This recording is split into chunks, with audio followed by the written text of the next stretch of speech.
हर हर महादेव। श्री शंकर सुमन सुंदर शिव पुराण डे 5। जैसे मेहमान जाते हैं तो मेहमान जाते जाते घर के छोटे छोटे बच्चों को कुछ ना कुछ देकर जाते हैं।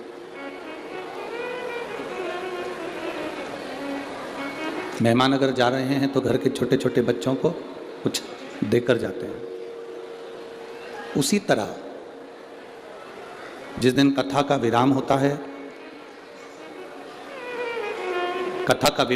कथा समापन होती है या शिव महापुराण की कथा पूर्ण होती है, विराम की ओर जाती है, तो मेरा बाबा भी अपने इन सब बच्चों के गोदी में कुछ ना कुछ देकर जरूर जाता है, क्योंकि वो जगत का पिता है। कथा के प्रथम दिवस में अपन ने स्मरण करा था कि ब्रह्मा जी ने भगवान विष्णु जी से पूछा था कि आपके पिता कौन है, और भगवान विष्णु ने कह दिया था कि ये मेरे पिता है। भगवान शिव मेरे पिता।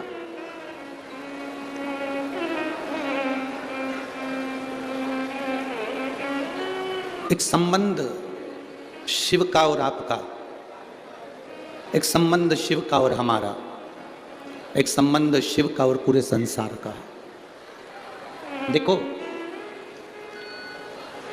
बच्चों से संबंध बनाना पड़ता है कि ये हमारे बच्चे हैं, माता से संबंध बनाना पड़ता है कि ये हमारी माता है, पिता से संबंध बनाना पड़ता है कि ये हमारे पिता हैं। घर में गौ माता रहती है, स्वान रहता है, बिल्ली रहती है, कुत्ता रहता है, जो भी तुम्हारे घर में है, उससे भी हम अपना एक प्रेम भाव का संबंध बनाते हैं कि हमारा पालतू है, हम इसको अपने साथ रखें। मकान से भी हमारा संबंध हो जाता है कि यह मकान हमारा। संसार के लोगों से बड़ा संबंध परमात्मा से आपका होना चाहिए। दुनिया में ऐसा कोई व्यक्ति नहीं है जो तुम्हारे काम आएगा, पर तुम्हारी दुख की घड़ी में एक जरूर काम आएगा, तुम्हारा करा गया भगवान का भजन, तुम्हारा किया गया परमात्मा का नाम और शंकर जी पे चढ़ाया गया एक लोटा जल तुम्हारी अंत अवस्था में जरूर काम आएगा। सियोर वाला महाराज तुम्हारी दुख की घड़ी में कभी नहीं पहुंचेगा, यह अंदाजा हटा देना कि सियोर वाला महाराज हमारी दुख की घड़ी में आ जाएगा। सियोर वाला महाराज तुम्हारी दुख की घड़ी में कभी खड़ा नहीं होगा। महाभारत का चरित्र उठाकर देखना, द्रौपदी का चीर खिंचा रहा है और द्रौपदी धृतराष्ट्र के सामने जाकर कहती है कि तुम मेरे काका ससुर हो। धृतराष्ट्र कहता है मेरी आंखें नहीं है, गांधारी कहती है मेरी आंखों पर पट्टी है। भीष्म पितामह कहते हैं मैं दुर्योधन के घर का अन्न खाया हूं। पति कहते हैं हमने हरा दिया तुझको। रोती रोती द्रौपदी गुरु द्रोणाचार्य के सामने जाकर खड़ी होती है और कहती है कि मैंने आपसे गुरु दीक्षा ली है, आप मेरे गुरु हो। कोई नहीं बचा सकता, कम से कम गुरु तो बचा सकता है। गुरु द्रोणाचार्य ने कहा इस सभा में जितने बैठे हैं कोई तुझे बचाने वाला नहीं होगा। द्रौपदी मैं खुद इस सभा में बैठा हूं, मैं भी तुझे नहीं बचा सकता, पर द्रौपदी एक बात मेरी आज कानों में डाल कर रखना, मैं नहीं बचा पाऊंगा, गुरु नहीं बचा पाएगा, संसार का कोई व्यक्ति नहीं बचा पाएगा, सभा में बैठे हुए कोई तुझे नहीं बचा पाएंगे, पर गुरु ने कहा जो मैंने तेरे कानों में शब्द दिया था, मंत्र दिया था, उस मंत्र का जाप करना प्रारंभ कर, वो तुझे बचा कर ले जाएगा, वो तुझे बचा सकता है। और अंत समय प्रभु वचन दिया तो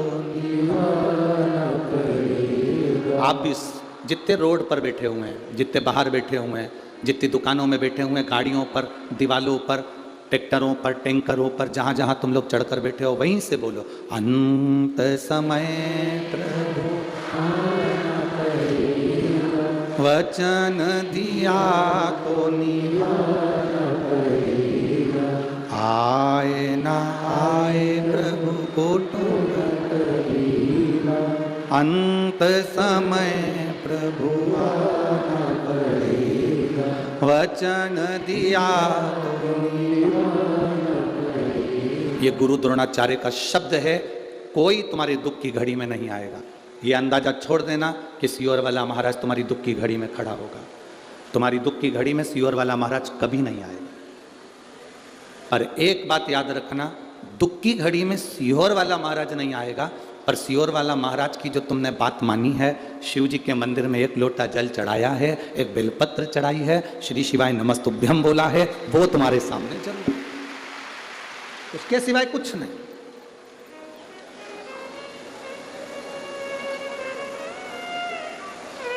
ये भ्रम है हमारा कि कोई हमारा साथ देगा, ये भ्रम है हमारा कि कोई हमारा साथ दे जाएगा। केवल वही आता, केवल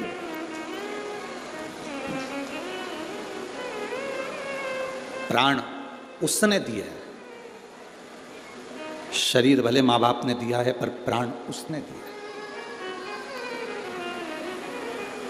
है। जिसने प्राण दिए हैं उस प्राण की रक्षा के लिए, शरीर की रक्षा के लिए नहीं, प्राण की रक्षा के लिए जिसने प्राण दिए हैं, उस प्राणनाथ को पुकारोगे तो वो प्राण की रक्षा के लिए आपके नजदीक में आकर खड़ा जरूर होगा, वो आएगा।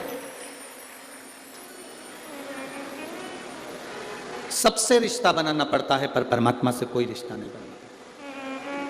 राजा जनक जी का एक संवाद आप लोगों ने श्रवण कर रखा होगा। शिव महापुराण में हम वर्णन करें राजा जनक का एक बड़ा सुंदर संवाद है कि राजा जनक ने याज्ञवल्क ऋषि से एक प्रश्न किया।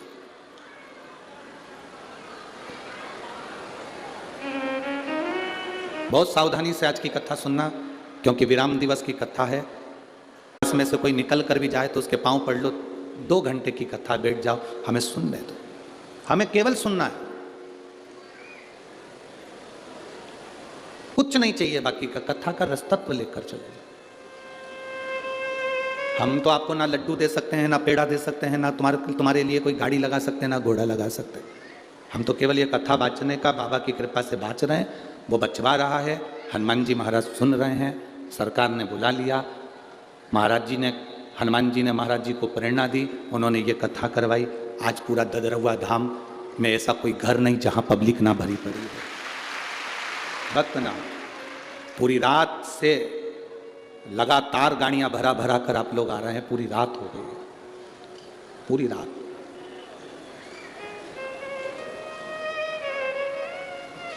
इसी पंडाल का एक वीडियो पूरे सदूर चल रहा है। एक व्यक्ति पंडाल की ये ऊपर की बाउंड्री पे जो लड़के बैठे हैं, इसी बाउंड्री पर वो अपनी चद्दर बांधकर सो गया, जगह नहीं मिली तो, और रात भर भगवान की कथा के लिए इंतजार करता रहा, रात भर। अब जरा विचार करिए, तुम उसकी प्रतीक्षा कर रहे हो, तुम उसका इंतजार कर रहे हो, अपने दुख को सुनाने के लिए आप बाबा के दरवाजे पर आए हो, तो क्या मेरा बाबा तुम्हारे दुख काटने के लिए तुम्हारे दरवाजे पर नहीं आएगा? राजा जनक जी ने याज्ञवल्क ऋषि से प्रश्न किया। याज्ञवल्क बाबा से एक प्रश्न राजा जनक जी ने कर दिया, मनुष्य किसकी रोशनी से देखता है? ये राजा जनक जी ने याज्ञवल्क बाबा से प्रश्न किया कि मनुष्य किसकी रोशनी से देखता है? याज्ञवल्क बाबा ने कहा मनुष्य सूर्य की रोशनी से देखता है। तो राजा जनक जी ने कहा सूर्य अस्त हो जाता है, इसके बाद किसकी रोशनी से देखता है? याज्ञवल्क बाबा ने कहा चंद्र की रोशनी से देखता है। चंद्र की रोशनी भी अगर बादलों में ढक गई, तारों में ढक गई, तो फिर किसकी रोशनी से देखता? याज्ञवल्क बाबा ने कहा कि अगर कोई घने जंगल में चले गया, चंद्र भी ढक गया, तब वो श्रवण की रोशनी से देखता। जैसे पूरे जंगल में अंधेरा ही अंधेरा छाया हो, तो कहीं से आवाज आती है तो व्यक्ति की दृष्टि वहां जाती है। कहीं किसी ने ताली बजाई अंधेरे में तो व्यक्ति की दृष्टि वहां जाती है। कुछ नहीं दिख रहा, तब किसी ने चुटकी बजा दी तो व्यक्ति की दृष्टि वहां चली गई। याज्ञवल्क बाबा ने पहले कहा मनुष्य सूर्य की रोशनी से देखता है, सूर्य अस्त हो जाए तो चंद्र की रोशनी से देखता है, चंद्र भी अगर डूब जाए तो श्रवण की रोशनी से देखता है। और अगर याज्ञवल्क बाबा से राजा जनक जी ने कहा मान लो कहीं श्रवण भी ना हो, सुनाई भी ना दे, तो फिर किसकी रोशनी से देखता है? तो याज्ञवल्क बाबा ने कहा प्रत्येक मनुष्य जब पृथ्वी पर जन्म लेता है तो उसके अंदर स्वयं शिव समाया हुआ होता है, वो शंकर खुद रोशनी देता है। भारत की भूमि पे के ऐसे राजा हुए जिन्होंने शंकर भगवान का प्रतिदिन अभिषेक करा है। राजा जनक जी शिव जी का रोज अभिषेक करते थे। राजा दशरथ जी शंकर भगवान का रोज अभिषेक करते थे। आप खुद रामचरितमानस को अपने घर पर जाकर पढ़ना। जब केकई ने वर मांगा 14 वर्ष के लिए राम वन जाने लगे, तब दशरथ जी की आंख में आंसू थे, तब उन्होंने भगवान शंकर को याद किया था कि शंभु आप पधारो, मेरे दुख का निवारण करिए। रोज प्रतिदिन देवाधिदेव महादेव का अभिषेक जो करता है, हम आपसे ये नहीं कहते कि आप रोज दूध दही शहद घी लेकर मंदिर में जाओ। जो प्रतिदिन रोज शिव का अभिषेक करता है, अभिषेक का मतलब तो ये भी होता है कि दूध दही शहद ले जाने से अभिषेक की मूलता नहीं है। अभिषेक का मतलब ये भी है कि आप अपने घर से अगर 1 लोटा जल लेकर शंकर जी के मंदिर में पहुंचे हो तो वो भी अभिषेक से कम नहीं है। प्रतिदिन बाबा का अभिषेक है, वो प्रतिदिन बाबा का अभिषेक है। शिव के मंदिर तक जाना, भगवान शंकर के मंदिर तक पहुंचना, भगवान शिव के द्वार तक जाना, भगवान शंकर की चौखट तक पहुंचना। और यहां तक शिव महापुराण की कथा कहती है, मान लो, एक ध्यान लगाइए, मान लो अगर आप शिव के मंदिर तक लोटा लेकर जल लेकर नहीं भी पहुंचे, लोटा भर जल लेकर आप शंकर के मंदिर नहीं भी पहुंचे, मान लो शिव के मंदिर आप लोटा भर के जल लेकर नहीं पहुंचे, केवल शंकर के मंदिर के सामने से निकलकर उसको नमन करते हुए नमन भी नहीं करा, शीश झुका लिया, शीश भी नहीं झुकाया, शिखर को देख लिया, शिखर भी ना देखा, उसके दरवाजे से मुस्कुराकर चले गए, तो वो भी अभिषेक ही है, वो भी अभिषेक। परसों की कथा में अपने श्रवण करा था कि मछली आई, रावण जिस शिवलिंग की पूजन करता है, मछली पताल में उस शिवलिंग की फेरी लगाती रहती।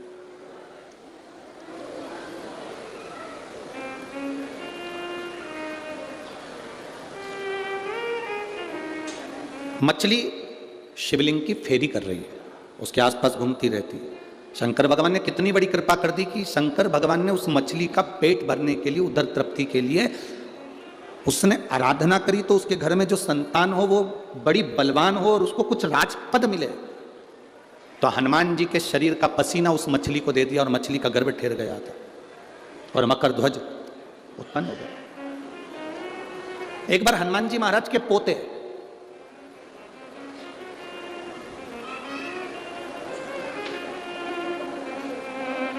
एक बार हनुमान जी महाराज के पोते, अब हनुमान जी महाराज के पोते मोरध्वज, मकर ध्वज का बेटा, हनुमान जी महाराज के पोते ने एक बार श्री हनुमान जी महाराज के सामने खड़े होकर एक प्रश्न कर दिया।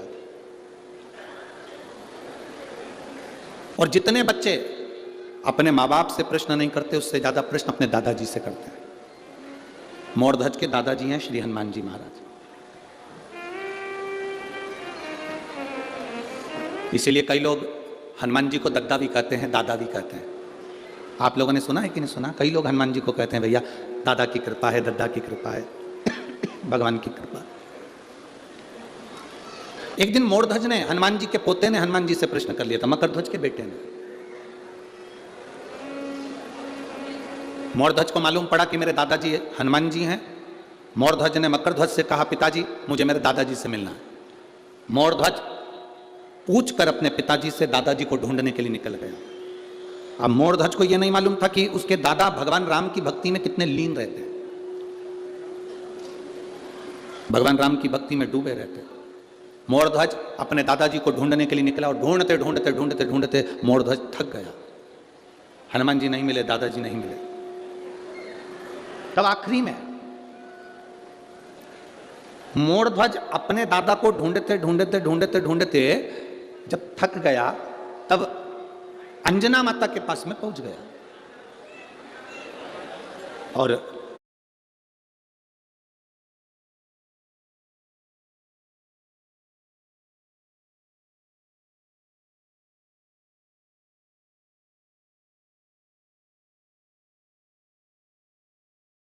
की कृपा। एक दिन मोरध्वज ने, हनुमान जी के पोते ने हनुमान जी से प्रश्न कर लिया था, मकर ध्वज के बेटे ने। मोरध्वज को मालूम पड़ा कि मेरे दादाजी हनुमान जी हैं। मोरध्वज ने मकर ध्वज से कहा, पिताजी मुझे मेरे दादाजी से मिलना है। मोरध्वज पूछ कर अपने पिताजी से दादाजी को ढूंढने के लिए निकल गया। अब मोरध्वज को यह नहीं मालूम था कि उसके दादा भगवान राम की भक्ति में कितने लीन रहते हैं, भगवान राम की भक्ति में डूबे रहते हैं। मोरध्वज अपने दादाजी को ढूंढने के लिए निकला और ढूंढते ढूंढते ढूंढते ढूंढते मोरध्वज थक गया। हनुमान जी नहीं मिले, दादाजी नहीं मिले। तब आखिरी में मोरध्वज अपने दादा को ढूंढते ढूंढते ढूंढते ढूंढते जब थक गया, तब अंजना माता के पास में पहुंच गया। और उसको नहीं मालूम था कि ये मेरी परदादी हैं जिनके पास में मैं पहुंचा हूं, पर अंजना माता ने मोरध्वज को पहचान लिया। बड़ा सुंदर उसका स्वरूप था, बड़ा सुंदर, बहुत सुंदर उसका स्वरूप। मेरी जीजियों,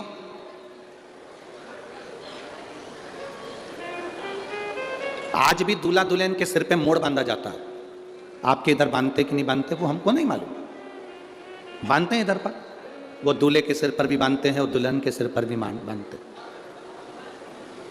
ये मोड़ जो दूल्हा दुल्हन के सिर पर बांधा जाता है, इस मोड़ का मतलब होता है कि तुम्हारी जिंदगी में अब शादी होने के बाद एक अलग से मोड़ आने वाला है, और उस मोड़ के आने पर तुम संभल कर चलना तो तुम्हारी जिंदगी सार्थक हो। हमारे यहां मोड़ का विसर्जन भी बड़े अच्छे से करा जाता है। किसी कुएं में या खड्डे में मोड़ को नहीं डाला जाता, पवित्र नदी के अंदर मोड़ का विसर्जन किया जाता है। हमको तो लगता है यहाँ के लोग, तो मुझे लगता है कि आपके नज़दीक की जो पवित्र नदी हो, आप लोग उसी में विसर्जन करते हैं। जैसे चंबल माता में ले जाकर विसर्जन कर देते होंगे, करते हैं आप लोग, जाते हो मोड़ विसर्जन करने के लिए। तो दूल्हा दुल्हन के सिर पर मोड़ बांधा जाता है, जो हमारी एक जिंदगी में भी अविरलता का मोड़ उत्पन्न कर देता है, सुख अनुभव करा देता है। और मोड़ का काम क्या है कि वो विजयता भी देता है। अब मकर ध्वज का पुत्र मोरध्वज, मोरध्वज ने हनुमान जी को ढूंढना चाहा, नहीं मिले। ढूंढते ढूंढते ढूंढते ढूंढते मोरध्वज आखिरी में माता अंजना के पास पहुंच गए। पर दादी थी अंजना माता, पर दादी। पूछा, दादी मां, ए दादी मां, एलईडियां चालू करिए, एलईडियां चालू करिए, पीछे की एलईडियां चालू करिए। मां, ए दादी मां, दादी मां। तुरंत अंजना माता ने पूछा, क्या बात है, क्या होगा?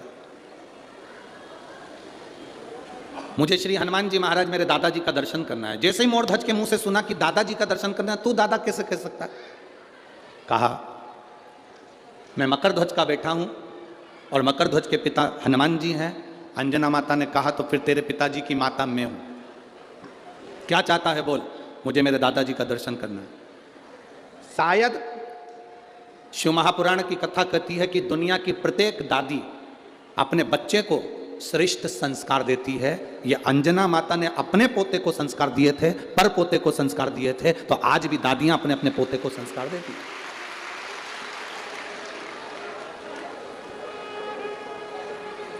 एक मां भले बच्चे को कुछ भी सिखा दे, एक पिता भले अपने बच्चे को कुछ भी सिखा दे, पर जो घर की बुजुर्ग दादी होती है, जो घर की बूढ़ी मां होती है, वो बच्चे को श्रेष्ठ संस्कार देती है। और निवेदन है आपसे, ध्यान रखना अपनी जिंदगी में,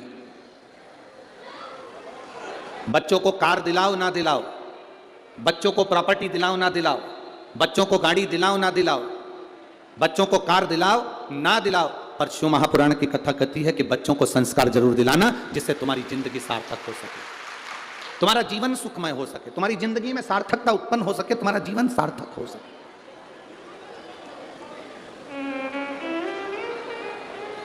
तुम्हारे जीवन में एक आनंद की अनुभूति हो सके, तुम्हारे जीवन में एक आनंद का प्रभाव अपने आप उत्पन्न हो सके। क्यों? ये धन, ये दौलत, ये संपदा, ये सत्ता, एलईडियां चालू करिए, एलईडियां, पीछे की एलईडियां चालू करिए। ये धन, ये संपदा, ये सत्ता, ये वैभव, ये सब तुम्हारा छूट जाना है। शंभु शंभु शंभु शंभु।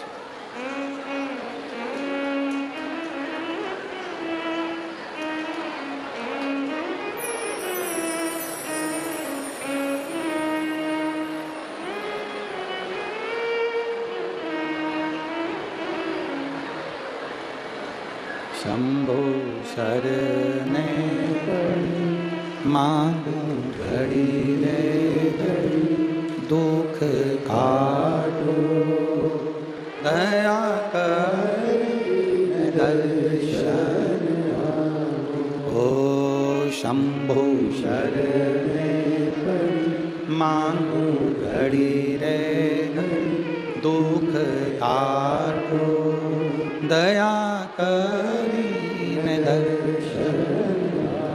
तुम्हारी धन, तुम्हारी दौलत, तुम्हारी संपदा, तुम्हारी सत्ता, तुम्हारा वैभव, ये तुम्हारे काम आए ना आए, पर इतना जरूर ध्यान रखना, अपने बच्चों में जो तुम संस्कार दोगे वो संस्कार तुम्हारे मरते दम तक तुम्हारे काम आएंगे। ये निश्चित है, आखिरी तक चलने वाला वो संस्कार अपने बच्चों को दो,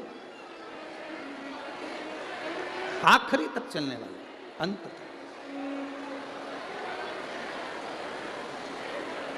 जो जिंदगी की सार्थकता सिद्ध कर दे। संसार में जन्मा हुआ प्रत्येक मनुष्य, संसार में जन्म लेने वाला प्रत्येक मानव, संसार में जन्म लेने वाला प्रत्येक मनुष्य, प्रत्येक मानव, भीतर जो परमात्मा समाहित है, भीतर जो शिव तत्व आपके समाहित है, उससे वो परमात्मा का दर्शन कर सकता है। अच्छा एक बात बताओ, जब ज़्यादा बीमारी हो जाती है वेंटिलेटर पर पटक देते हैं, और वेंटिलेटर पर पटकने के बाद फिर डॉक्टर एक बात कह देता है, हम पूरी कोशिश कर रहे हैं। बोलो रीजी जी, सही बात है ना? डॉक्टर क्या कहता है? हम पूरी कोशिश कर रहे हैं, पूरी कोशिश हम कर रहे हैं, सारी कोशिश हम कर रहे हैं, पूरी कोशिश हम कर रहे हैं, पर अब जो है कि हमारे हाथ में कुछ भी नहीं है। अब किसके हाथ में है? अब उसके हाथ में। मतलब डॉक्टर को भी मालूम है कि एक और डॉक्टर बैठा हुआ है, वो डॉक्टर जो बैठा है वो अलग से इलाज कर देता है, और कैसे इलाज करता है ये किसी को नहीं मालूम पड़ पाता, वो निहाल कर देता। एक और बैठा, उसको पहचानने के नेत्र चाहिए आपको, उसको जानने के नेत्र चाहिए आपको।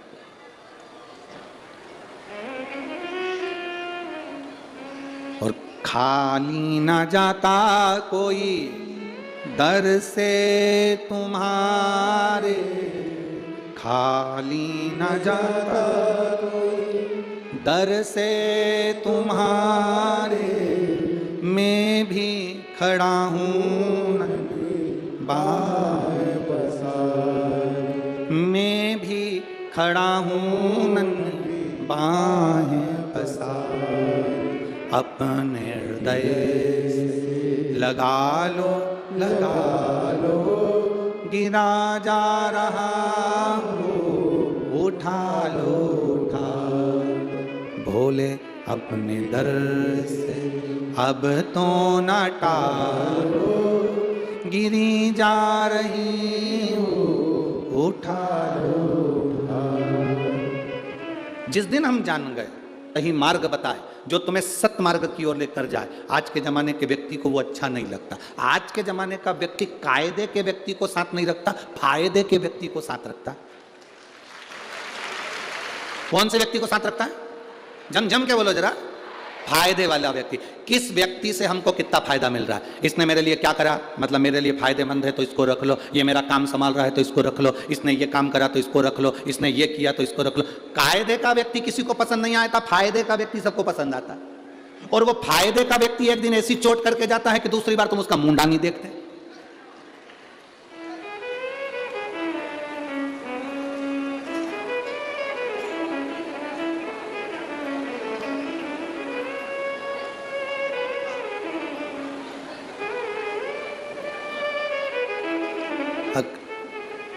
कोई लोग बात करते हुए जा रहे थे, कायरी जब ददरउआ दाम में इतनी भीड़ काय आ गई, कछु मिल रहा है का? तो एक छोटा सा लड़का पास में से निकल कर जा रहा था, वो कह रहा था यहाँ कुछ नहीं मिल रहा, तुम ये मत सोचो कि यहाँ कोई फायदे की चीज़ मिलेगी। उस बच्चे ने कहा यहाँ केवल एक कायदे की चीज मिलेगी कि तुम्हें जीने का तरीका आ जाए।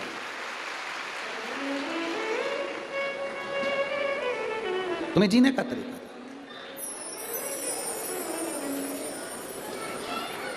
हम भिखारी को रोटी देते हैं, आप लोग देते हो कि नहीं देते हो? जम के तो बोलो, देते हो? ऐसा कोई, जितने लोग आस्था चैनल पर कथा सुन रहे हैं, जितने फेसबुक यूट्यूब पर कथा सुन रहे हैं, और जितने लाखों की संख्या में इस प्रांगण के अंदर ददरुआ धाम में कथा सुन रहे हैं, आप सब भिखारी को रोटी देते हो, किसी को पैसा देते हो, किसी को रोटी देते हो। पर शिव महापुराण की कथा कहती है, शंकर जी की कथा कहती है, भिखारी को रोटी खिलाओ, मना नहीं है, भिखारी को रोटी दो, मना नहीं है। पर शिव महापुराण की कथा कहती है, भिखारी को कब तक भिखारी रखोगे? भिखारी को कब तक भिखारी रखोगे? शिव महापुराण की कथा कहती है, भिखारी को रोटी खिलाओ मना नहीं है, भूखे को भोजन कराओ मना नहीं है, भिखारी को भोजन दो मना नहीं है, पर भिखारी को रोटी खिलाने की जगह रोटी खिलाओ मना नहीं है, पर उसको रोटी कमाने का तरीका भी दो, उसको कुछ अच्छा कहने का तरीका दो। वो आया तुम्हारे दरवाजे पर, तुमने रोटी निकाली और दे दिया, फिर आया मांगने, तुमने फिर रोटी निकाली दे दिया, उसको कहो शरीर अच्छा है, परिवार अच्छा है, चल मैं किसी दुकान पर तुझे काम में लगा देता हूं, चल किसी पेट्रोल पंप पर तुझे काम में लगा देता हूं, चल किसी आश्रम में तू झाड़ू लगाना, पोछा लगाना, मकान साफ करना, आश्रम के जितने कमरे उसमें सफाई करना, चल मैं तुझे काम में लगा देता हूं। तू रोटी मांग रहा है। हर व्यक्ति आज के भिखारी को रोटी भी देना पसंद करता है, पैसा भी देना पसंद करता है, और भिखारी भी ऐसा हो गया कि वो रोटी और पैसा लेना पसंद करता है, पर कायदे से जिंदगी को जीना पसंद नहीं करता। उसको फायदा दिखता है कि मुझे 1 रुपया मिल जाएगा, 2 रुपया मिल जाएगा, 10 रुपया मिल जाएगा और मेरी जिंदगी सार्थक। ना ना ना, फायदे में तुम अगर फायदा देखकर चलोगे तो एक दिन घाटा खा जाओगे। ये बड़े बड़े घाटे लोगों को लगते हैं के लिए, नई नई कंपनी आती है, कंपनी आकर कहती है 50,000 रुपए जमा करो, 2 लाख रुपए लेके जाओ, फायदा दिखाते हैं और लेके भाग जाते हैं। इसमें कई माताएं ऐसी बैठी होगी जिनने, कई बिचारियों ने कहीं कहीं कोई ना कोई कंपनी में 100 50 रुपए इकट्ठे करके, कजन कौन कौन सी कंपनी, हमें तो नाम भी नहीं मालूम दादा, वो इकट्ठी कर करके रख लेते हैं। तुम लालच में दे देती हो, इतना ब्याज मिल रहा है, दुगना हो रहा है, चौगना हो रहा है, 8 गुना हो रहा है। अगर दुगना होता तो वो तुम्हें क्यों देता? खुद ही नहीं दुगना कर लेता। पर तुम्हारे पैसे लेकर वो तुम्हें दुगना दुगना करने का 1 महीना, 2 महीना, 4 महीना, 6 महीना तुम्हें सहयोग करता है। उसके बाद में जब तुमने सब दूर प्रचार कर दिया, ढेरों पैसा उसके पास इकट्ठा हो गया और उस पैसे को लेकर वो चला जाता, उस धन को लेकर वो चला जाता, उस संपदा को लेकर वो चला जाता।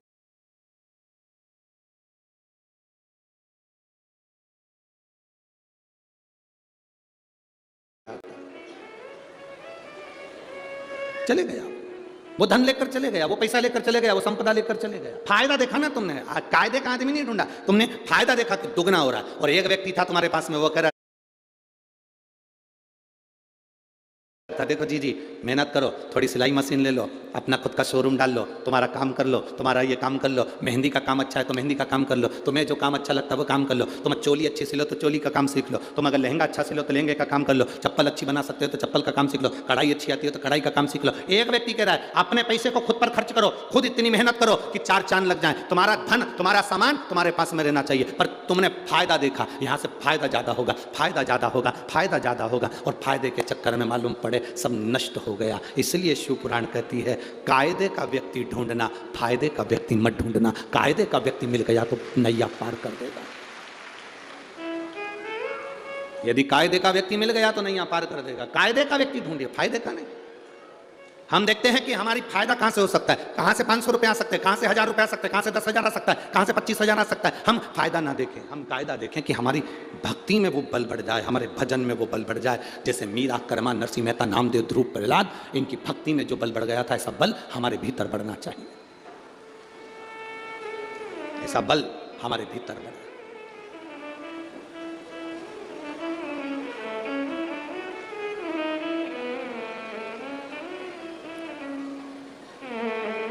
अब ढूंढो। शिव महापुराण की कथा कहती है, तारकासुर ने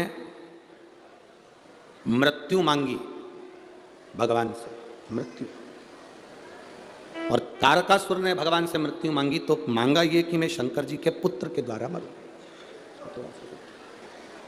थोड़ा इधर घुमा दो उसको। मृत्यु मांगी, और तारकासुर ने मृत्यु मांगी तो मांगी बस शिव के पुत्र द्वारा, भगवान शंकर के पुत्र द्वारा। उन्होंने और मृत्यु मांगने का केवल एक साधन जो लिया वो भगवान शंकर के पुत्र। क्यों शंकर जी के पुत्र द्वारा? क्यों? असुर था, राक्षस था, अगर मौत मांगना ही थी तो कुछ और मांग लेता। शंकर जी के पुत्र को इसलिए मांग रहा है क्योंकि शंकर जी को वो स्नेह करता है, शिव की भक्ति में डूबता है। सरल है शंकर, अड़भंगे हैं शंकर, सहज है शंकर, एकदम सिंपल, एकदम सिंपल, एकदम सरल। मांगा, और मांगा तो क्या मांगा कि मुझे शंकर भगवान का पुत्र मारे, मुझे शिव का पुत्र मारे। क्यों? क्योंकि वो चाहता था भगवान शंकर की शादी हो जाए, शादी हो जाएगी तो बच्चे होंगे ना, विवाह हो जाए उनके और शादी होगी, बच्चा होगा। वो चाहता है मेरे मरने से पहले मेरे बाबा देवादिदेव महादेव का जो परिवार है वो पूर्ण बैठे, पूर्ण। अगर आज शंकर भगवान के शिवालय में, शिव मंदिर के अंदर पार्वती जी बैठी हुई दिखती हैं, शिवालय के अंदर कार्तिकेय बैठे हुए दिखते हैं, शिवालय के अंदर गणेश जी बैठे हुए दिखते हैं, शिवालय के अंदर शंकर भगवान बैठे हुए दिखते हैं, शिवालय के अंदर नंदी बैठा हुआ दिखता है, तो यह विश्वास मानकर चलना इनको बिठाने वाला कोई दूसरा नहीं था, तारकासुर था। अगर वो नहीं मांगता तो कार्तिकेय नहीं आते, वो नहीं मांगता तो गणेश जी नहीं आते, वो नहीं मांगता तो पार्वती जी के साथ शिव जी का विवाह नहीं होता। उसने मांगा इसलिए पार्वती के साथ शिव जी का विवाह हुआ, उन्होंने मांगा इसलिए विवाह संपन्न हुआ, इसलिए विवाह संपन्न, उन्होंने मांगा इसलिए वो मिला है।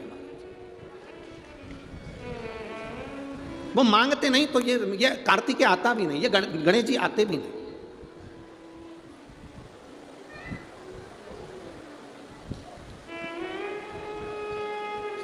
महाराज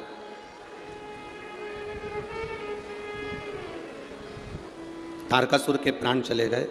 तारकासुर के 3 बेटे थे, तारकाक्ष, विदुम्माली, कमलाक्ष की। तीनों ने 3 पुरियां बसा ली थी और उन 3 पुरियों के राजा बनकर बैठ गए थे। किसी देवता से उनकी पुरियां भस्म नहीं हुई। पुरी का मतलब होता है नगर, शहर, प्रदेश। जैसे हम कहते हैं ना जगन्नाथपुरी, द्वारकापुरी, ऐसी पुरियां, काशीपुरी, कांचीपुरी, अवंतिकापुरी, ऐसी पूरा क्षेत्र, अपना नगर, अपना शहर बसा लिया। अब जब तारकासुर के तीनों बेटों ने अपनी अपनी पुरियों का निर्माण कर लिया, एक बेटे ने मांगा मुझे सोने की पुरी बनाओ, सोने का नगर, एक ने मांगा मुझे चांदी का नगर बसाओ, तीसरे ने कहा मुझे लोहे का नगर बसाओ। 3 नगर बस गए, बड़े बड़े नगर। उपद्रव चालू कर दिया। जब व्यक्ति बहुत संपदावान हो जाता है, वैभववान हो जाता है, बहुत ज्ञानवान हो जाता है, तो उसमें थोड़ा सा अहम आ जाता है, थोड़ा सा अहंकार आ जाता है। शिव महापुराण की कथा कहती है, ये चमक, ये दमक, फुल्ल वन में महक, सब कुछ सरकार तुम्ही से है। अपना है क्या? आज अगर ददरौआ धाम में इतना विशाल विशाल आयोजन अगर हो रहा है, ददरौआ धाम में इतना विशाल विशाल कथाएं हो रही हैं, भंडारे हो रहे हैं, भोजन चल रहा है, लोग भगवान की भक्ति कर रहे हैं, तो ये चमक, ये दमक, फुल्ल वन में महक, सब वो श्री हनुमान जी महाराज की है, जिन्होंने संसारवासी को सब कुछ उनका। और इस ददरौआ धाम में विराजमान होने वाले, चाहे महाराज जी के गुरु जी हों, जिनका ये वर्ष चल रहा है, जिसका ये आयोजन चल रहा है, CFP उत्सव चल रहा है, चाहे महाराज जी हों, चाहे उनके दादा गुरु हों, चाहे उनके गुरु हों, जिन्होंने भजन किया, भक्ति करी, उसका फल है, उसका फल। हमने पहले दिन की कथा जब चालू करी थी तो हमने श्री अखिलेश तिवारी जी, जो यहाँ के यजमान बने हैं, गुरु जी के कृपा पात्र, तो हमने उनसे कहा था शिव महापुराण के यजमान बनने के लिए लोग महाराज जी 2027 तक लाइन लगाकर खड़े हुए हैं। ये तो महाराज जी की कृपा थी जो अखिलेश तिवारी जी आपको ये यजमान पद मिला। ये गुरु की कृपा हुई तो मिल गया, गुरु की कृपा से। शिव महापुराण की केवल कथा का रसतत्व ग्रहण करने के लिए कथा सुनने आते हो, आखिरी दिन बाबा से कहकर जाते हो, बाबा इतनी झोली भरना कि जिंदगी में मैं भी एक बार शिव पुराण की कथा करवाऊं, वो लाइन लगा। यहां जितने कथा सुनने के लिए आए और जितने आस्था चैनल पर कथा सुन रहे हो, फेसबुक यूट्यूब पर कथा सुन रहे हो, कथा के विराम के दिन पंडाल में बैठकर तुम जो कह कर जाते हो, बाबा वो देता है, उसमें कमी नहीं रखता, वो देता है। आप दिल से कहकर जाते हो, इसलिए तो 2027 तक कथा की लाइन लगी हुई है। कहकर अब लोगों ने 2027 की तो कहे जब तक बाबा मेरे को देगा, ये मेरा विश्वास करता है, कथा दीजिए आप मुझे, मेरा बाबा मुझे 2026 में देगा, मुझे 2027 में देगा। ये विश्वास दृढ़ हुआ है। मैं आपसे भी कह कर जाऊंगा, इस व्यासपीठ के माध्यम से, ददरुआ धाम सरकार के माध्यम से कह कर जाऊंगा, बाबा से कह कर जाना, बाबा इतना देना कि मैं भी अपनी जिंदगी में एक बार यजमान बनूं और शिव महापुराण की कथा करवाऊं। ये तुम कृपा करो, और तेरी कृपा बिना न हिले एक भी अणु, लेते हैं श्वास तेरी कृपा से तनु। बखान क्या करूं मैं राखों के ढेर का, चपटी भभूत में खजाना कुबेर का। हे गंगाधार मुक्ति द्वार ओंकार तू, भोले ओंकार तू, आयो शरण तिहार शंभु तार तार तू। आप जितना उसका भजन करोगे वो आपके सामने, वो आपके सम्मुख में।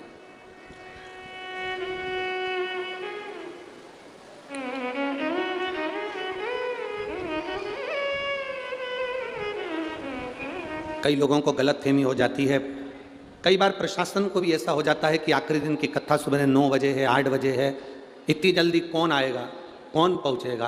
पर जब भक्तों का आना चालू होता है तो प्रशासन भी कहता है कि इतनी सुबह से इतने सारे कैसे आ गए। उनको भी लगता है, कोई साधारण मनुष्य कथा सुनने के लिए कभी शिव पुराण में नहीं जाता।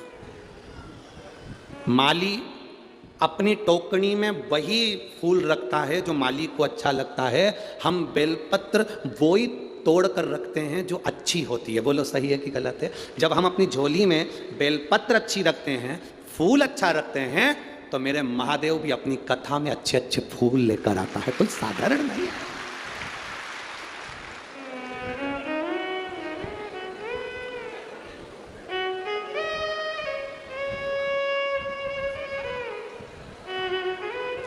तुम सब श्रेष्ठ फूल हो जो मेरे शिव ने अपने करीब में रखा है, मेरे शंकर अपने पास रखे। तारकासुर के 3 बेटों ने 3 पुरियां बनाई, 3 पुरी का राज्य स्थापित करा। धन आ गया, वैभव आ गया, सत्ता आ गई। तो बहुत सारा धन आने पर, बहुत सारा धन आने पर, बहुत सारी सत्ता आने पर क्रोध करा, अपशब्द कहा, ताने दिए, लोगों को मारना पीटना चालू कर दिया। बहुत अपशब्द, बहुत ताने, बहुत आड़ा तड़ा।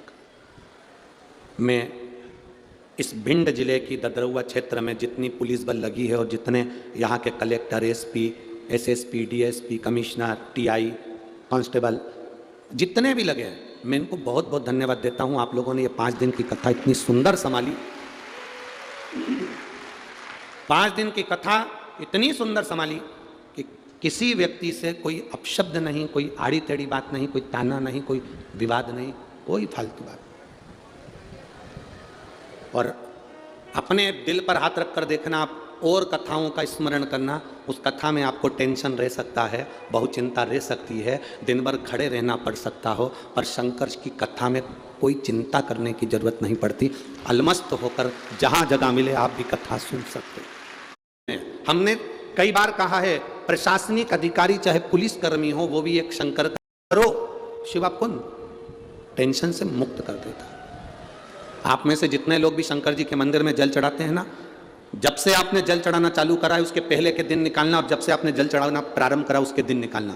पहले जब जल चढ़ाते नहीं थे, जब मंदिर नहीं जाते थे, शंकर के मंदिर में जल नहीं चढ़ाते थे, वो दिन निकाल कर देखना कितने टेंशन के दिन निकलते थे। रोज कुछ ना कुछ विवाद, क्लेश, अपशब्द, कहीं पैसे की दिक्कत, कहीं कोई दिक्कत। जब से महादेव को आपने जल चढ़ाना प्रारंभ करा उसके बाद के दिन निकाल कर देखिए, आपको मालूम पड़ जाएगा कि आपका जीवन क्या है। आपका जीवन क्या है, आपको मालूम पड़ेगा कि शिव को जल चढ़ाने का लाभ क्या है, शंकर के मंदिर जाने का लाभ क्या है, शिव की स्तुति करने का लाभ क्या है, शंकर का गुणगान करने का लाभ क्या है, शंकर की भक्ति में डूबने का लाभ क्या है, शंकर की शिव महापुराण की कथा का रसतत्व ग्रहण करने का लाभ क्या है। उसका एक तत्व आपके भीतर समाहित होगा।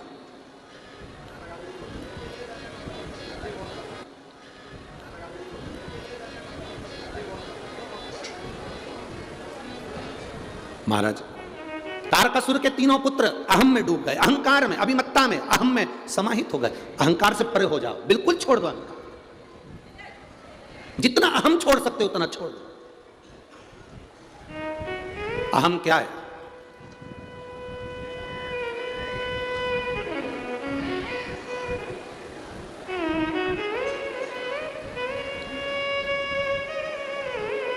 कौशल्या मैया के पास में राम जी महाराज आकर बैठे। माता कौशल्या ने गले से राम जी को लगाया। कौशल्या जी ने राम जी से कहा, बेटा तूने रावण को मार दिया। माता कौशल्या राम जी से कह रही है, मेरे बेटे राम ने रावण को मार दिया, लंकेश को मार दिया। राम जी कहते हैं, मैंने रावण को नहीं मारा। मां, मैंने रावण को नहीं मारा। तो कौशल्या माता ने कहा, तूने रावण को नहीं मारा तो फिर मारा किसने? राम जी कहते हैं, मैंने रावण को मारा। अभी क्या कर रहे थे राम जी? मैंने रावण को नहीं मारा। मां, मैंने रावण को नहीं मारा। कौशल्या जी ने पूछा, तूने रावण को नहीं मारा तो फिर रावण को मारा किसने? तो राम जी कहते हैं, मैंने रावण को मारा। मां पूछती है, अभी तो तू कह रहा था कि मैंने रावण को नहीं मारा, अब तू कह रहा है कि मैंने रावण को मारा, ये कैसी बात है राम? राम कहते हैं, मां, राम ने रावण को नहीं मारा, रावण को उसके मैं मतलब अहंकार ने रावण को मार दिया। कभी मत कहो कि मैंने कुछ करा, ना ना ना, करते हो मेरे बाबा, मेरा नाम हो रहा है, प्रभु आपकी कृपा से सब काम हो रहा है, मैं नहीं कर सकता कुछ। शिव महापुराण की कथा में स्वयं तुमरुका जी चंचुला देवी को शिव महापुराण की कथा सुनाते हैं। चंचुला का पति बिंदुक प्रेत योनि में पड़ा हुआ है। तुमरुका जी जब कथा सुनाने के लिए बैठे, देवाधिदेव महादेव ने कहा, तुमरुका जी मैं यजमान बनाऊं। शंकर पार्वती शिव महापुराण के यजमान थे। ईश्वर जी गोरा जी बनकर कथा सुन रहे थे। शंकर पार्वती ने कहा, तुमरुका जी मैं यजमान बना हूं, तुम कथा कहना प्रारंभ करो। तुमरुका जी ने हाथ जोड़कर कहा, शिव महापुराण की कथा मैं बांट सकूं, ये मेरी सामर्थ्यता नहीं है। कोई दूसरी पुराण होती तो मैं बांट सकता था, पर शिव पुराण की कथा मैं कभी नहीं बांट सकता। शिव महापुराण की कथा कौन बांचेगा? शंकर भगवान से तुमरुका जी ने कहा, कथा आपको बांचना पड़ेगी। शंकर जी कहने लगे, फिर सुनेगा कौन? तुमरुका जी कहते, कथा आपको सुनना पड़ेगी। शिव महापुराण की कथा करवाएगा कौन? क्योंकि चंचुला देवी तो बेधव्य है, ये कैसे करवा सकती है? तो कथा करवाओगे भी आप, सुनोगे भी आप और बांचोगे भी आप, कोई दूसरा नहीं बांट सकता। शिव महापुराण की कथा बांचने वाला भी शंकर है, सुनने वाला भी शंकर है और कराने वाला भी शंकर है, उसके सिवा कोई नहीं करा सकता।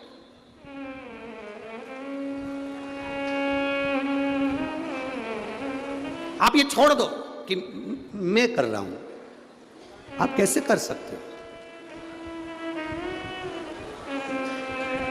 कई माताएं बड़े गुस्से में कह देती है, वो तो मैं जिंदा हूं ना, इसलिए सब काम हो रहा है।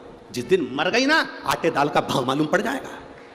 ये जितनी जितनी बूढ़ी बूढ़ी माताएं होती हैं ना, बहुत अकड़ में कहती हैं, वो तो मैं हूं ना, इसलिए ये दिवाली पे गुजिया पपड़िया बन रहा है। जिस दिन मैं मर गई ना, उस दिन आटे दाल का भाव मालूम पड़ जाएगा। तो जो डोकरी तुमसे ऐसा के उससे क्यों आधे घंटे मरी जा,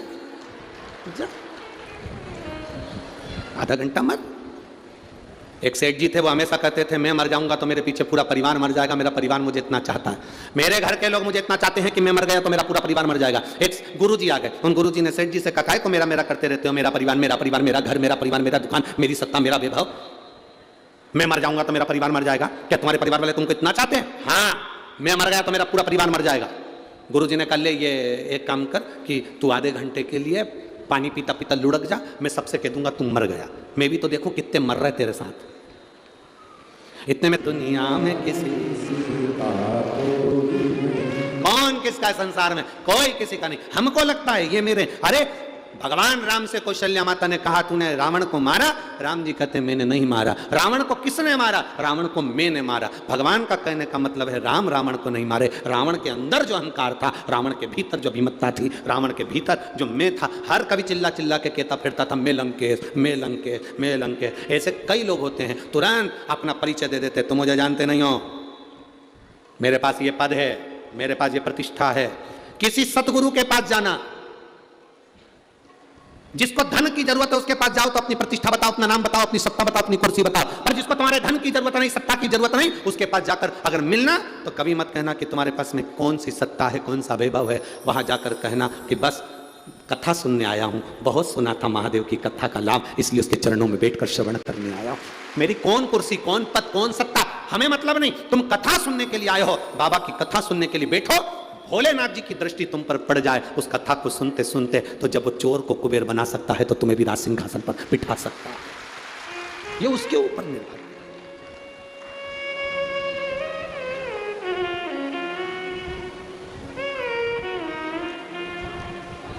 भक्ति के बल को बढ़ाना।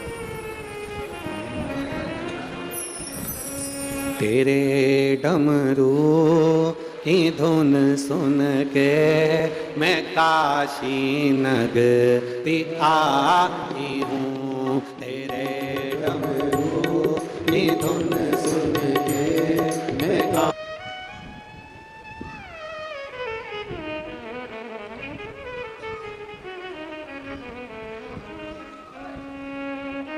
महाराज तारकासुर के तीनों बेटों ने जान लिया शिव की भक्ति करेंगे तो हमारी ये द्वार, हमारी जो पुरियां हैं वो टूटेंगी नहीं, जलेंगी नहीं, भस्म नहीं होंगी।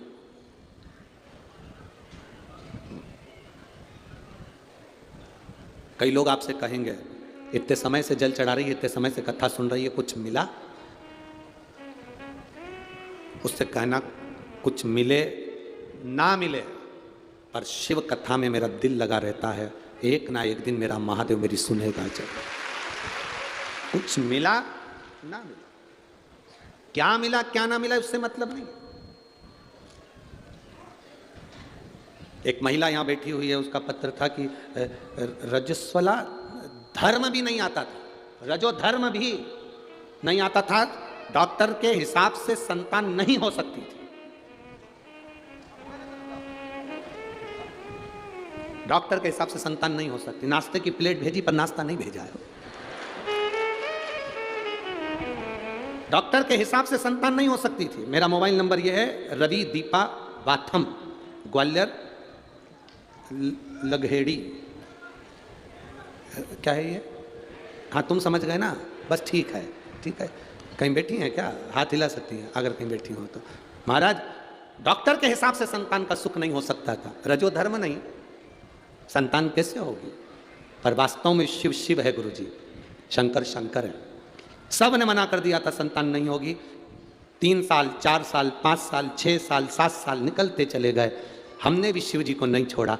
आपकी कथा में इतना विश्वास था, शंकर जी को जल चढ़ाती, नंदी के पास बैठकर बेलपत्र खा लेती, बाबा को प्रार्थना करती, ना रजो धर्म आता पर संतान आप दोगे। बाबा की कृपा से मुझे 7 साल के बाद पुत्र की प्राप्ति हुई। ये शिव कृपा है, ओ घड़ी है। देवता देते हैं पल्ला झाड़ कर और महादेव देता है छप्पर। वो देता जरूर है, क्या देगा कब देगा कैसे देगा ये उसके ऊपर निर्भर कर। क्यों सुने कथा? अभी ये कथा तो ददरुआ धाम में यहाँ आज पूरी हो जाएगी, 1 बजे से 4 बजे तक आप टीवी पर देख लोगे, यहाँ 12 बजे पूर्ण हो जाएगी। अगली कथा 5 तारीख से जलगांव महाराष्ट्र में प्रारंभ हो जाएगी, दोपहर में 2 बजे से 5 बजे तक टीवी पर आप लोग देखेंगे। उसके बाद में कथा फिर वहाँ पूर्ण होने के बाद 11 तारीख को वहाँ पूर्ण होगी, 16 तारीख को अमरावती में प्रारंभ हो जाएगी, दोपहर में 1 बजे से 4 बजे तक वो कथा पूर्ण होगी। 20 तारीख को 25 तारीख से 31 तारीख तक कथा पंढरपुर महाराष्ट्र में प्रारंभ हो जाएगी, हरि विठल के चरणों में। तो ये कथाएं तो चलती रहेगी। कोई तुमसे कहे कि तू कथा सुनती है, इतना दिल लगाती है, क्या देगा बाबा? उसे कहना कथा सुनना मेरा काम है, देना और नहीं देना उसका काम है, वो जाने उसका काम जाने। बस अपने अहम से दूर रहकर हम भगवान की भक्ति करें। अहंकार को पटक दो, कहीं चूल्हे के अंदर ले जाकर, अहंकार को एक कोने में ले जाकर छोड़। तारकासुर के तीनों बेटों ने पुरियों को बचाने के लिए भगवान शिव की भक्ति करी। देवता नहीं नष्ट कर सके 3 पुरियों को। सारे देवता महादेव के पास जाकर बोले बाबा इनकी पुरियों को नष्ट करना है। बाबा ने कहा वो मेरी आराधना करते, मैं कैसे नष्ट कर सकता हूं? देव ऋषि नारद को भेजा तारकासुर के तीनों बेटों के पास में, तारकाक्ष विदुम्माली कमलाक्षकी के पास में। नारद जी प्रतिदिन जाते, उनके पास में बैठ जाते और उनसे भगवान शंकर की निंदा करवाना प्रारंभ करा। नारद जी रोज जाते, रोज कुछ ना कुछ कहते और निंदा करवाना प्रारंभ करा। याद रखो, जब व्यक्ति का विनाश का समय आता है तो वो शंकर की निंदा में लग जाता है। ये कथा तारकासुर के 3 बेटों की कह रही है। ये तारकासुर के 3 बेटों की कथा कह रही, निंदा में लग। तुम्हारी पड़ोसन तुम्हारे यहां आए, भगवान शंकर का गुणगान करे तो उसको बिठाओ। अगर वो आकर शंकर की निंदा कर रही है, तुम्हारे रिश्तेदार शंकर जी की निंदा कर रहे हैं, शिव पुराण की निंदा कर रहे हैं, शिव भक्ति की निंदा कर रहे हैं, उस समय पर वहां से उठकर चले जाओ या हाथ जोड़ लो। तुम हमारे रिश्तेदार हो, तुम हमारे नातेदार हो, हमारा तुमसे संबंध है, तुम हमारी बात करो, महादेव की कोई बात नहीं करेंगे, शिव पुराण की कोई बात नहीं करेंगे। शंकर हमारा है, हम शंकर के हैं, बोल बम का नारा है, बाबा एक सहारा, हमें कोई निंदा नहीं। हम नहीं सुन सकते। नारद जी ने तारकासुर के बेटों को निंदा करने में लगा दिया। अब तो तारकासुर के बेटे तीनों निंदा में इतने डूब गए, जितना रस लोगों को कथा में नहीं आता उससे दुगना रस चुगल चोटाई में आता, इतना रस। कौन? बा बिमलाबाई की छोरी। हो जो निंदा में डूबना प्रारंभ करा, जो डूबना प्रारंभ करा, मालूम पड़े पूरी जिंदगी बेकार कर ली। ना करिए, क्या करना।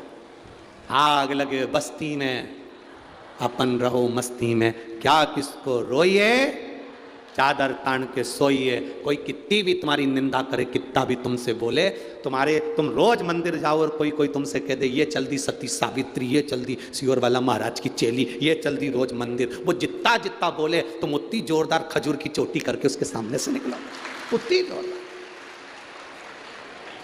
वो जले नहीं तो जला और जल ले जा, क्या होगा। चलिए, तारकासुर के 3 बेटे जैसी निंदा में लगे, तीनों एकत्रित हुए, शंकर भगवान ने तीनों पुरियों को भस्म कर दिया। वर मांगा था एक बाण से 3 पुरियां भस्म होना चाहिए, एक बाण से शंकर भगवान ने 3 पुरियों को भस्म कर दिया। शिव जी का नाम त्रिपुरारी हो गया। तारकाक्ष, विदुमाली, कमलाक्षकी को मारने के लिए 33 कोटि देवी देवताओं को शंकर भगवान ने पशु बना दिया। शंकर भगवान उनके पति बन गए, भगवान शंकर पशु के पति बन गए, इसलिए उनका नाम पशुपति नाथ हो गया। भगाते भगाते तीनों को एक जगह इकट्ठा करा, त्रिशूल उठाकर तारकाक्ष, विदुमाली, कमलाक्षकी को मारते, नंदी का रूप लेकर सींग से मारना चाहा, पीछे से कमलाक्षकी ने आकर भगवान शंकर का सिर काट दिया। जैसे ही पशु बने भगवान शंकर का सिर कटा, सिर जाकर नेपाल में गिर गया, धड़ केदार में गिर गया। धड़ नीचे गिरा, गिरते से शंकर भगवान ने अपना असली स्वरूप लिया, त्रिशूल उठाकर तारकाक्ष, विदुमाली और कमलाक्षकी तीनों का संहार कर दिया। चारों तरफ से आवाज आ गई, बोल पशुपतिनाथ भगवान की। एक शिव महापुराण में पाशुपत्य अस्त्र की कथा है और एक शिव महापुराण में पशुपति व्रत की कथा है। जो असर पाशुपत्य अस्त्र करता है, अगर दिल से किसी ने पशुपति व्रत करा है तो जो असर पाशुपत्य अस्त्र करता है, जो पशुपत्य अस्त्र राम जी के पास था, कृष्ण भगवान के पास था, वो पाशुपत्य अस्त्र जो असर करता है वही की वही असर पशुपति नाथ का व्रत करता है। जो करता है उसको मिलता है, पशुपति नाथ के व्रत का वो फल मिलता है।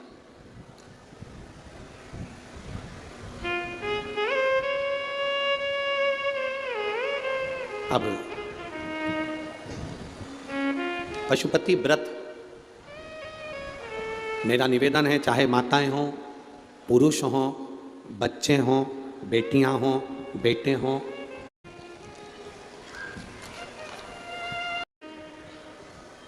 उस व्रत का फल क्या है। एक लड़के को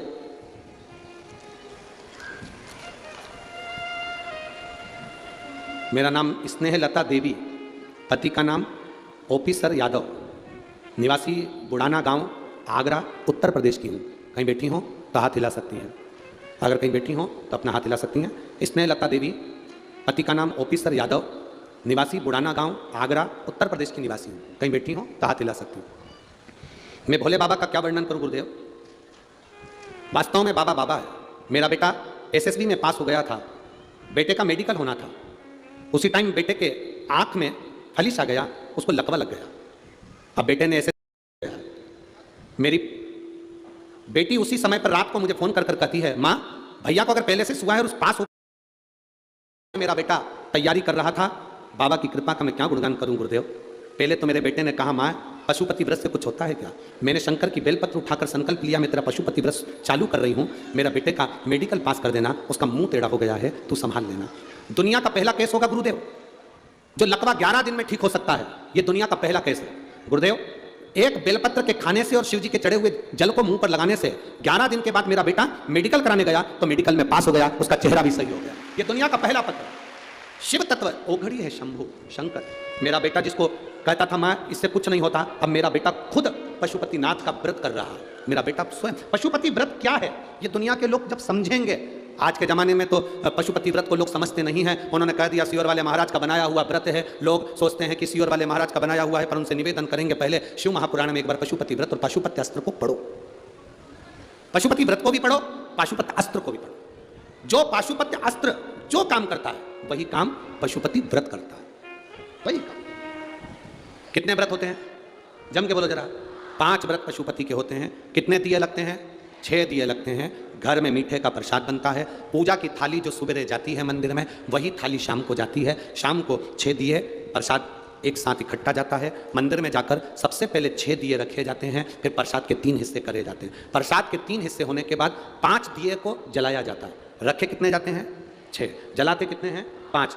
कब जलाते हैं? जब प्रसाद के 3 हिस्से हो जाते हैं। प्रसाद के 3 हिस्से हो गए, आपने उसमें बेलपत्री रखकर बाबा को भोग धरा दिया, 5 दिए लगा दिए। दिए जमीन पर 6 ही रखना।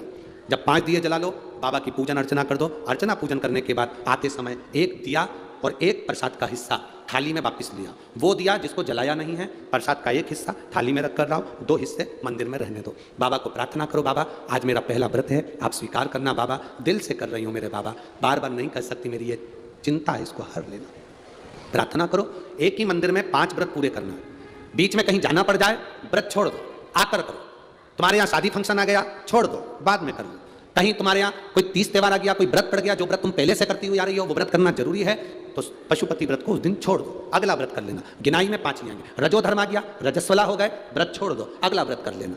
किसी के यहाँ का उस व्रत का नियम रहता है कि उस दिन, जिस दिन तुम्हारा पशुपति व्रत है, अगर मायके में भी कर रहे हो तो मायके का सामान अगर ले रहे हो तो उसको पैसे देना पड़ते हैं। इसलिए इस व्रत का नियम है कि उस दिन किसी के यहाँ का ना तो पानी पी सकते हैं ना भोजन कर सकते हैं। अगर हम किसी के यहाँ जाकर मुंह झूठा कर लेते हैं, चाय पी लेते हैं, पानी पी लेते हैं, तो कई लोग कहते हैं हमने व्रत करा, हमें फल नहीं मिला। तुम अंदाजा लगा कर बैठो, पशुपति व्रत का नियम है। मायके में अगर कर रहे हो तो मायके में पैसे देना पड़ता है। मायके में अगर भोजन कर रहे हो पशुपति व्रत वाले दिन तो उसको पैसा देना पड़ेगा। अपने पैसे से पूजन करो, अपने पैसे से उसका फल मिले। तो फिर दूसरे के घर का पानी पी लिया उस पशुपति व्रत वाले दिन, या दूसरे के घर का आपने फलाहार कर लिया या कुछ खा लिया, तो कैसे उसका पुण्य फल मिलेगा?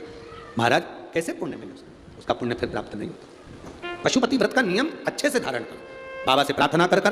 5वां व्रत जब पूर्ण हो, जो छठा दिया आप लेकर आते हो, उसको घर के दरवाजे पर, घर के अंदर जब आप प्रवेश करेंगे तो अपना सीधा हाथ राइट हैंड जहां होता है वहीं पर बैठ जाओ। घर के बाहर घर की ओर मुख करो, 6ठे नंबर का दिया उस दरवाजे के बाहर जला दो। बाबा से प्रार्थना करो, बाबा मेरा उद्धार करो, कार्य सफल करो। घर के अंदर प्रवेश कर जाओ। प्रसाद का जो एक हिस्सा तुम लेकर आए हो, भोजन करने से पहले सबसे पहले प्रसाद का वो हिस्सा खाइए। प्रसाद में नमकीन ना बने, इसका ध्यान रखें। जो भगवान को हम प्रसाद के 3 हिस्से करेंगे वो मीठा ही बनना चाहिए। घर पे जो भोजन करो उसमें तुम नमकीन खा सकते हो, मना नहीं, और पहले जो प्रसाद का हिस्सा लेकर आए हो उसे खाना है, फिर भोजन करना है। 5वां व्रत जब हो, उस 5वें व्रत में एक श्रीफल भेंट बाबा को समर्पित करो। 108 फूल, पंखड़ी, चावल, मूंग, जो तुम बाबा को 108 दे सकते हो। 108 का मतलब क्या होता है? हम बाबा को 108 चावल का दाना दे रहे हैं, या पुष्प दे रहे हैं, या पंखड़ी दे रहे हैं, या बेलपत्र दे रहे हैं, उसका मतलब क्या? हम 108 बार बाबा के नाम का उच्चारण कर कर बाबा को सहस्त्रवाली के रूप में समर्पित कर रहे हैं। हम अभिषेक नहीं कर पाए, हम आपका अनुष्ठान नहीं कर पाए, हम यज्ञ नहीं कर पाए, हम बहुत बड़ा लोगों का भंडारा नहीं कर पाए, हम 108 फूल की पंखड़ी दे रहे हैं। इसका मतलब है कि हमारा यज्ञ, हमारा उद्यापन आज पूर्ण हो रहा है। बाबा इसको स्वीकार करें। चढ़ाकर फिर वही दिया लेकर अपने एक प्रसाद का हिस्सा लेकर घर आ जाओ। 5वां व्रत पूर्ण हो, बड़े आनंद के साथ बाबा से विनय करो। 3-4 महीना थोड़ा रुक कर इंतजार करो। मेरा बाबा अगर तुमने दिल से व्रत करा है तो खाली नहीं छोड़ता, वो देता जरूर है। पशुपति व्रत पाशुपत्य अस्त्र के बराबर हो जाता। तारकासुर के 3 बेटों का भगवान ने संहार कर दिया। भगवान शिव का नाम पशुपति नाथ पड़ गया। बोल पशुपतिनाथ भगवान की। समय आया, भगवान सुंदर आनंद से देवता राक्षसों ने मिलकर मंथन करा। उस मंथन में सबसे पहले 2 माता निकली। 5 गाय समुद्र के मंथन में निकली है। 5 गाय, सुरभि, सुशीला, बहुला, ये सब 5 गाय मंथन के समय निकलती हैं। और मंथन के समय इन 5 गायों का निकलना अर्थात भगवान शंकर ने जो विष पिया है उस विष के जलन को, कंठ में पड़े हुए विष के ताप को समाप्त करना। विष की जलन।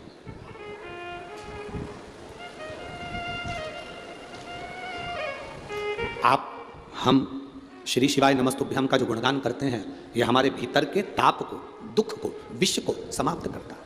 हम क्यों कहते हैं कि आप लोग कथा में आए हो, पंडाल में आए हो, या टीवी पर कथा सुन रहे हो, या आस्था चैनल पर कथा सुन रहे हो, मोबाइल पर कथा सुन रहे हो? हम क्यों कहते हैं कि जिस समय इस मंत्र का गुणगान किया जाए, साथ में बोलने का मौका मिले और आप बाबा से कहें बाबा मेरे दुख काटो, उस समय पर आप भूमि पर बैठकर बाबा से प्रार्थना कर अपने मन की बात शिव से कह सकते हैं।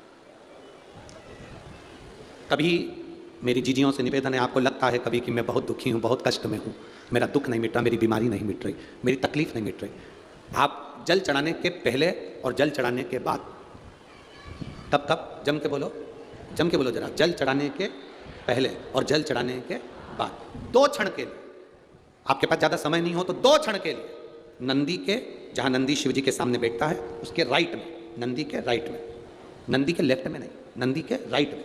थोड़ी सी देर जल चढ़ाने से पहले और जल चढ़ाने के बाद 2 क्षण वहां बैठकर अपने जो दुख है, आप कहो कि मेरे बहुत बड़ी तकलीफ चल रही है, बहुत कष्ट चल रहा है, बहुत टेंशन में हूं, थोड़ी देर बैठकर नंदी के पास अपनी उस चिंता का स्मरण कर कर श्री शिवाय नमस्तुभ्यम बोलो, उठो, जल चढ़ाओ, वापिस आकर 2 क्षण बैठकर श्री शिवाय नमस्तुभ्यम बोलकर अपने दुख का स्मरण कर कर फिर घर को जाओ। 15 दिन कर कर देखो, मेरा बाबा आपकी नैया पार करेगा, निश्चित निश्चित करता जा। वो कहे समझाना बड़ा मुश्किल है, आखिर वो दर्द सच्चा दरबार लगा है, ये भोले की महफिल है, सच्चा दरबार लगा है, ये भोले की महफिल है। नैनों को डमरू वाले का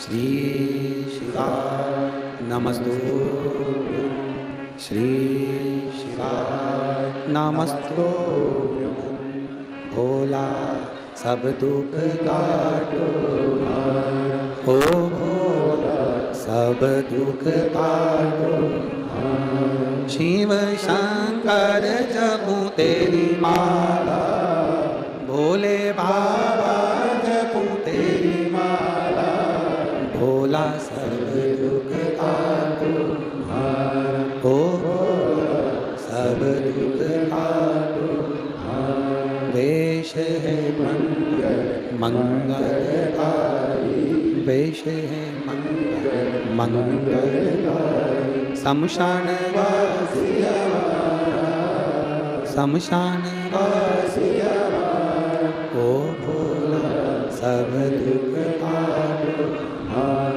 ओ भोला सब दुख काटो। भगवान शिव की कथा करें। तुमरुका जी चंचुला देवी को 12 ज्योतिर्लिंग का स्मरण करा रहे। प्रथम सोमनाथ जी का वर्णन करा, चंद्र को काया के रोग से मुक्त करा। मल्लिकार्जुन जी का वर्णन करा, कार्तिकेय जी रूठ गए थे, उनको मना कर लाए श्री शैलम के रूप में, मल्लिकार्जुन के रूप में विराजमान। दूषण नाम के राक्षस का संहार करा महाकाल बनकर, विंध्य पर्वत का उद्धार करा ओमकारेश्वर बनकर, नर नारायण का उद्धार करा केदार बनकर, भीम का संहार करा भीमा शंकर बनकर, मनु शत्रुपा का उद्धार करा विश्वनाथ बनकर, गौतम बाबा पर से गौ हत्या के दोष से मुक्त करा त्र्यंबकेश्वर बनकर, रावण के लिए स्थापित एक भूमि पर हो गए वैद्यनाथ बनकर, दारुक नाम के राक्षस का संहार करा नागेश्वर बनकर, राम जी स्वयं रामेश्वर धाम की स्थापना करे सुंदरानंद के साथ रामेश्वर के रूप में विराजमान, सुधर्म नाम के ब्राह्मण की पत्नी घूष्मा के बेटे को जीवित कर दिया तो कृष्णेश्वर। 12 ज्योतिर्लिंग की कथा को तुमरुका जी ने चंचुला देवी को श्रवण कराया।